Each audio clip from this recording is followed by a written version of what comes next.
नमस्कार, आपण बघत आहात उमेश 24 चॅनल. अमरावतीत खरी कारभारीण सन्मान 2026 हा भव्य सोहळा उत्साहात पार पडला. मा शारदा बहुउद्देशीय संस्थेच्या वतीने रंगोली लॉन येथे आयोजित या कार्यक्रमात विविध क्षेत्रात उल्लेखनीय कार्य करणाऱ्या कर्तृत्ववान महिलांचा गौरव करण्यात आला. या सोहळ्याच्या अध्यक्षस्थानी यशोमती ठाकूर होत्या, तर प्रमुख उपस्थितीत संध्याताई सव्वालाखे आणि social media influencer Pragya Raut यांची उपस्थिती होती. कार्यक्रमाची प्रस्तावना जयश्री वानखडे, काँग्रेस महिला शहर अध्यक्ष यांनी केली. कार्यक्रमाची सुरुवात दीप प्रज्वलनाने झाली.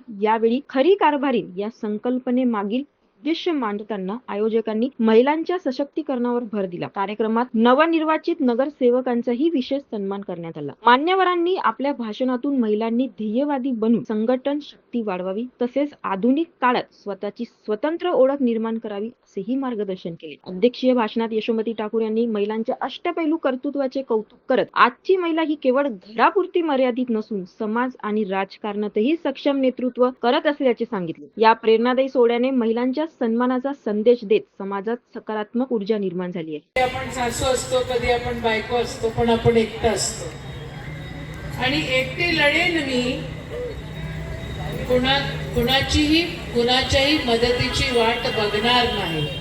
एकटी लढेन मी कुणाच्याही मदतीची वाट बघणार नाही. समोर येतील वादळे, पण मी वादळांना घाबरणार नाही. एकटी लढेन मी कोणाच्याही मदतीची वाट बघणार नाही. समोर येतील वादळे, वादळांना मात्र मी घाबरणार नाही आणि संकटात पळून बिलकुलच जाणार नाही. आणि ज्यांना असं वाटतं ना, म्हणजे त्यांना आपण काय म्हणतो, जळणाऱ्यांनो. कधी कधी महिलांच्या कार्यक्रमामध्ये हे उदाहरण द्यावं लागतं.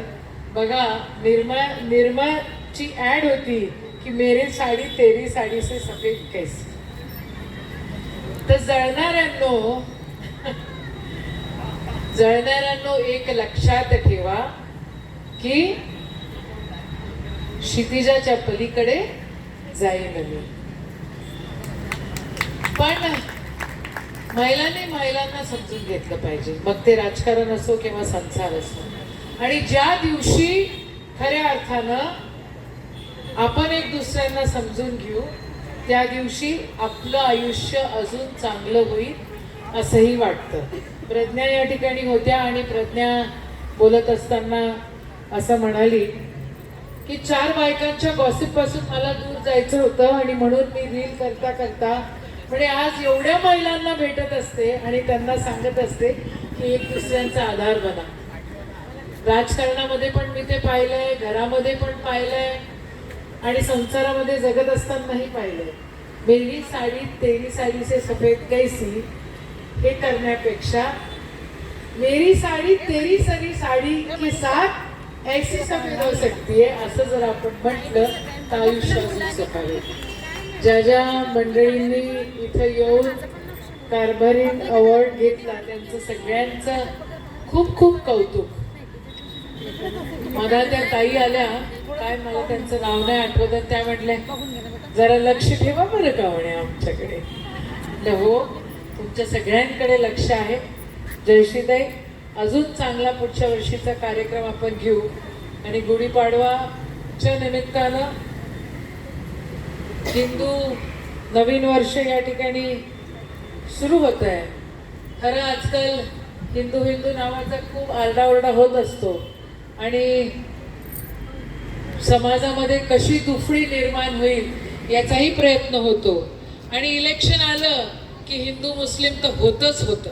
कोणचंही इलेक्शन आलं की हिंदू मुस्लिम होतच.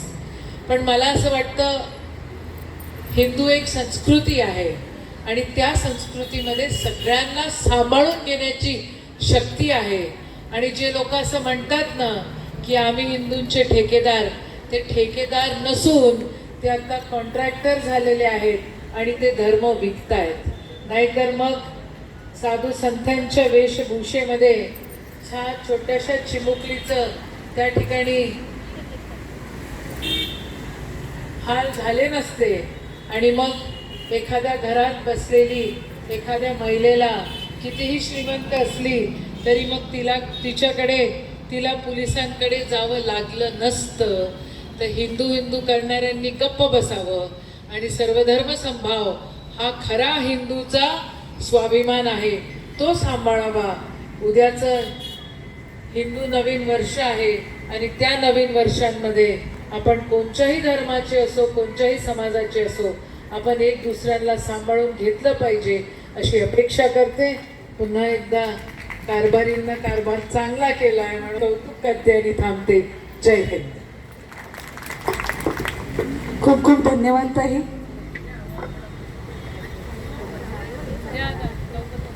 ना लिखना कभी तुम मेरे अशाच नवनवीन घडामोडीसाठी बघत राहा उमेश 24 चॅनल. धन्यवाद.